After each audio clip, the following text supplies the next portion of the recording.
여러분 안녕하십니까. 국회 세종의사당 건립의 마지막 관문인 규칙안이 드디어 국회 본회의 문턱을 넘었습니다. 이에 따라 법안 발의 11년 만에 국회 세종의사당 건립이 본격적으로 막을 올리게 됐습니다. 대전역과 옛 충남도청 주변을 산업과 주거, 복합 문화공간으로 개발하는 도심융합특구법도 통과되면서 기대가 커지고 있습니다. 김성민 기자입니다. 세종의사당 규모와 이전 대상 등을 담은 국회 규칙이 세종시에 국회를 만들자는 법안이 발의된 지 11년 만에 본회의를 통과했습니다. 세종시 정부 부처들과 연관된 11개 상임위를 비롯해 예결위와 국회 사무처 일부, 국회 도서관 세종분원 등이 설치됩니다. 국회 세종의사당은 설계와 공사기간 등을 감안하면 빠르면 2028년, 늦으면 2030년쯤 완공될 것으로 보이는데 이르면 내년 첫 삽을 뜰 전망입니다. 문제는 최소 3조 6천억 원에서 최대 5천억 원가량으로 예상되는 건립 예산 마련입니다.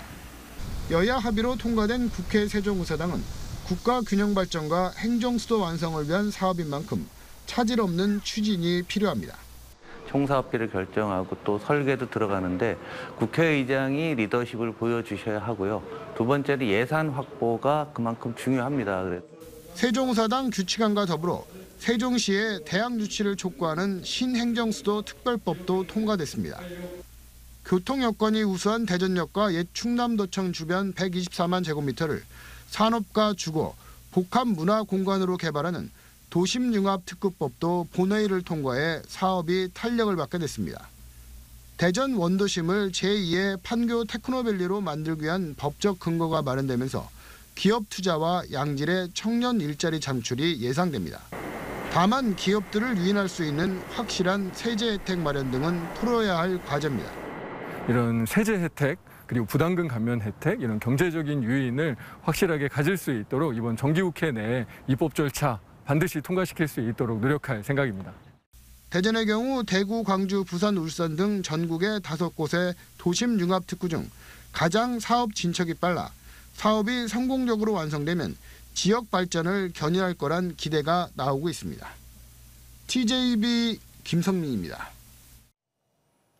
문재인 정부 당시 집값을 비롯한 주요 국가 통계가 조작됐다는 의혹과 관련해 검찰이 통계청 등에서 이틀째 압수수색을 벌였습니다. 대원지검은 검사와 수사관 등을 보내 관련 자료를 확보하는 한편 업무용 PC 등에 대해 데이터 포렌식 작업을 진행하고 있습니다. 앞서 감사원은 지난 2017년부터 2021년까지 94차례 이상 통계 수치를 조작한 혐의로 전 정부 고위직 22명에 대해 검찰에 수사를 의뢰한 바 있습니다. 교차로를 지날 때 갑자기 신호등이 바뀌는 바람에 본의 아니게 꼬리물기를 하게 되거나 급정거하게 되는 경우가 많은데요. 대전시가 최근 혼잡한 교차로를 중심으로 신호가 언제 바뀌는지 내비게이션을 통해 안내를 시작해 운전자들에게 좋은 반응을 얻고 있습니다. 조혜영 기자입니다. 출퇴근 시 평소 꼬리물기로 혼잡한 월드컵 경기장 내거리를 지나는 우상훈 씨. 얼마 전부터 이 구간을 지날 때면 카카오냅이 목적지를 입력하고 주행을 시작합니다. 이유는 교통신호가 몇 초 뒤에 바뀌는지 내비게이션 상단에 표시돼 무리한 주행이나 급정거를 줄일 수 있기 때문입니다. 평소에는 교차로에 신호가 켜져 있으면 별 생각 없이 그냥 차를 타고 가다 보면은 꼬리물기가 되고 그랬었는데요. 이 서비스를 이용해 보니까 좀 안전하게 운전을 할 수 있을 것 같습니다. 대전시가 지난달 26일부터 실시간 교통신호를 제공하는 곳은 월드컵 경기장 내거리를 비롯해 한밭대로와 계룡로, 부규성대로 등 혼잡한 교차로 55곳입니다. 시는 교차로 신호가 몇 초 후에 바뀌는지 운전자들이 실시간으로 알게 되면서 꼬리물기나 급정거가 크게 줄어들 것으로 보고 있습니다. 전방 교차로의 신호와 그 신호의 잔여 시간 정보를 표시함으로써 운전자가 운행 시 급출발이나 급정거를 하지 않도록 안전운행을 지원하고요. 꼬리물기 감소 등 원활한 교통소통에도 도움이 될 것으로 기대하고 있습니다. 교통신호정보 서비스는 올해 카카오네비 서비스를 시작으로 내년에는 아이나비와 T모빌리티 등 다양한 경로로 확대되며 교차로도 55개에서 130여 개로 늘려 정보가 제공될 계획입니다. TJB 조혜원입니다. 오늘 오전 9시 50분쯤 대전 남부순환고속도로 안영나들목 방향 구봉터널을 달리던 관광버스 3대와 덤프트럭이 잇따라 추돌했습니다. 이 사고로 현장 학습을 가기 위해 버스에 타고 있던 초등학생 6명과 인솔교사 2명 등 8명이 다쳐 병원으로 옮겨졌습니다.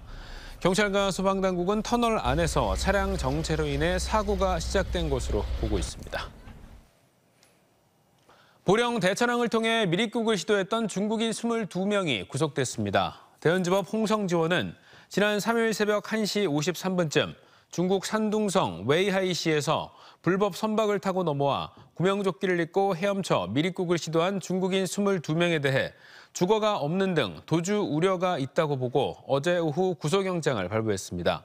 대한해경은 이들이 생계 목적으로 미립국한 것으로 보고 정확한 미립국 경위를 조사하는 한편 달아난 선박 등 운송책에 대해서도 광범위한 수사를 이어갈 방침입니다. 자유롭게 계단을 오르고 일어서서 이동하며 생활하는 것, 스스로 걷지 못하는 장애인들에게는 그야말로 꿈만 같은 얘기인데요. 국내 연구진이 탑승한 상태에서 다양한 자세를 취할 수 있는 로봇 휠체어 기술을 세계 최초로 개발했습니다. 김철진 기자의 보도입니다. 계단 앞에 멈춰선 휠체어 바닥에서 또 다른 바퀴가 내려오더니 계단 위를 하나씩 걸어 올라갑니다. 전차 바퀴처럼 생긴 무한궤도가 휠체어를 안정적으로 지지해줍니다. 이번엔 휠체어 의자가 서서히 상승하더니 탑승자를 일으켜 세웁니다. 국내 연구진이 개발한 계단을 오르내리고 자세를 자유롭게 바꿀 수 있는 로봇 휠체어입니다. 계단을 오르고 서서 이동까지 가능해 장애인들이 공간적 제약 없이 일상생활을 누리는 데 큰 도움이 될 것으로 기대됩니다. 휠체어에 탑승한 채로 다양한 자세를 바꿀 수 있어 신체에 가해졌던 압력을 해소해 욕창 방지와 혈액순환에도 도움이 될 수 있습니다. 계단을 오르거나 일어서서 이동하는 특수 휠체어는 기존에도 있었지만 두 기능을 통합해 한 대의 휠체어로 개발한 건 이번이 처음입니다. 특수하게 생긴 리얼자 형상의 그 크롤러 구조를 베이스로 해서 굉장히 간략한 형태의 설계 구조를 가질 수 있도록 했고 평행 사변형 구조를 채택을 해서 기존보다 월등하게 가볍고 그리고 작고 그다음에 결합이 용이한 모듈형 구조로 만들었거든요. 연구진들은 무한궤도 크롤러와 원형 바퀴의 기능을 합쳐 장애물에 맞춰 바퀴가 탄성을 바꿔가며 어느 곳이든 올라갈 수 있는 특수변형 휠 개발에도 성공했습니다. 일반적인 평지에서는 보통의 원형의 휠처럼 동작을 하지만 장애물을 만나게 되면 강성이 낮아지면서 장애물이 형상하고 일치하게 변형이 돼서 쉽게 장애물을 극복할 수 있습니다. 어디든 이동할 수 있는 신개념 로봇 휠체어 기술이 개발되면서 이동에 제약이 많았던 장애인들의 일상생활 범위가 보다 넓어질 전망입니다. TJB 김철진입니다.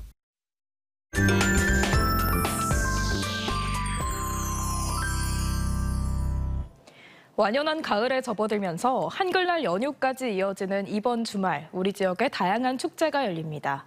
올해로 20주년을 맞은 대전 예술의 전당 기념 행사부터 17개국 100여 명의 작가가 참여하는 공주국제미술제까지 아트앤컬처 양정진 기자가 소개합니다. 자동으로 건반이 움직이는 AI 피아노와 세계 최정상 플루티스트 최나경의 협연 무대. 단순히 악보를 연주하는 것을 넘어 인간과의 교감을 통해 수준 높은 연주를 들려줍니다. 대전 예술의 전당 20주년 기념 음악회는 과학도시 대전답게 참신하고 독창적으로 꾸며져 큰 호응을 얻었습니다. 대전예당은 어제 음악회를 시작으로 해피버스데이 주간을 맞아 클래식과 재즈 등 장르를 넘나드는 다채로운 무대를 준비했습니다. 10일에는 피아니스트 선우예권의 무대를 시작으로 배우 손석구와 재즈 뮤지션 나윤선이 대전 관객들을 만납니다.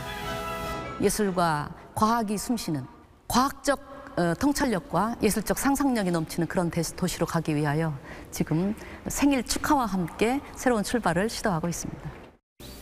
하나의 직선으로 된 작품 같지만 작은 조각들로 형상화한 비너스와 아폴론. 17개 국가의 유명 작가 100여 명의 조각과 회화 작품을 한자리에서 감상할 수 있는 공주국제미술제. 올해로 20주년을 맞은 미술제는 오는 12월 15일까지 공주 임림미술관에서 세계 색 이야기라는 주제로 열립니다. 우리나라에는 한 5방색이 있듯이 외국에는 그 각 나라의 색이 있어요. 그러한 색채를 캔버스에 잘 옮겨 놓았는지 그런 확인을 해보고 그 나라의 그 색을 우리가 비교 연구하는 그러한 좋은 감상이 되지 않을까. 2023 세종축제는 오늘부터 나흘 동안 세종 호수공원과 중앙공원 등에서 펼쳐지며 9일 한글날을 기념해 블랙이글스 에어쇼와 세종 한글노래 경연대회가 열립니다. TJB 양정진입니다. 한국한센복지협회 대전 충남지부가 5일 금산군 보건소를 시작으로 오는 26일까지 충남 6개 시군과 대전 유성구와 대덕구를 돌며 이동진료를 실시합니다. 협회는 한센병을 비롯한 피부질환 진료 상담과 더불어 체열을 통한 혈액검진과 약품 제공 등 의료 사각지대에 놓인 주민들을 위한 다양한 의료 서비스를 제공할 예정입니다.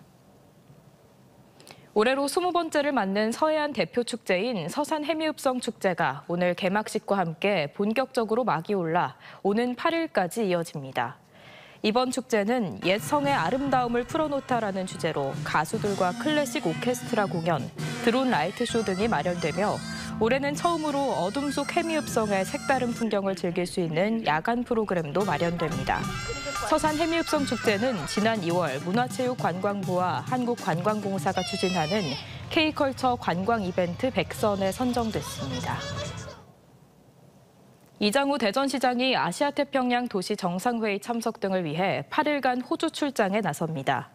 이 시장은 자매 도시인 호주 브리즈번 시장을 만나 교류 협력 방안 등을 논의하며 시장 간 포럼 등에 참석해 대전시 보육과 청년, 노인 정책 등을 발표할 예정으로 이번 출장에는 20명으로 꾸린 지역경제 사절단도 동행합니다. 대전에서 의로운 행위를 하다가 사망 또는 부상을 입은 의인들에게 지급하는 의로운 시민 위로금이 3천만 원으로 상향됩니다. 지난 5월 개정된 대전시 조례 시행 규칙에 따르면 의로운 행위를 하다 사망한 경우 위로금이 기존 1,000만 원에서 3천만 원으로 조정됐으며 의로운 행위로 부상을 입은 경우는 최대 2천만 원, 대전시의 명예를 높인 경우는 1,000만 원까지 위로금이 지원됩니다.